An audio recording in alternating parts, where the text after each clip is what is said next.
சீதாராம். இன்று வாரணாசியில் இருக்கும் ஸ்ரீ பிந்து மாதவ பெருமாள் ஆலயத்தை பற்றி பார்க்க இருக்கிறோம்.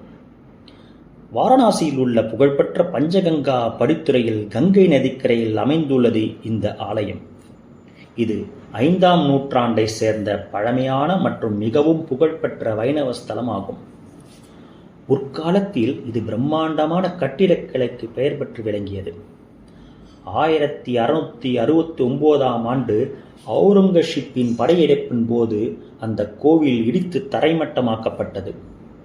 பக்தர்கள் அங்கு இருந்த சிலைகளையும் விக்கிரகங்களையும் மிகவும் பாதுகாப்பாக கங்கை கரையில் மறைத்து வைத்தனர். பிற்காலத்தில் 19ஆம் நூற்றாண்டில் மராட்டிய மன்னர் பவன் ராவ் அவர்களால் இப்பொழுதைய இருக்கக்கூடிய கோவில் மீண்டும் கட்டி எழுப்பப்பட்டு விக்கிரகங்கள் பிரதிஷ்டை செய்யப்பட்டன. முன்பொரு காலத்தில் பிந்து என்ற முனிவர் இங்கு தவம் செய்ததால் பிந்து மாதவன் என்ற பெயரில் பெருமாள் சேவை சாதிக்கிறார்.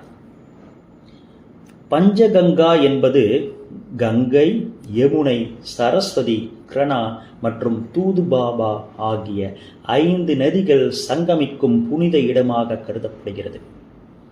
இங்கு உள்ள ஸ்ரீ பிந்து மாதவ பெருமாளின் திருமேனி சுயம்புவாக தோன்றிய மிக அழகான சாலிகிராம கல்லால் ஆனது.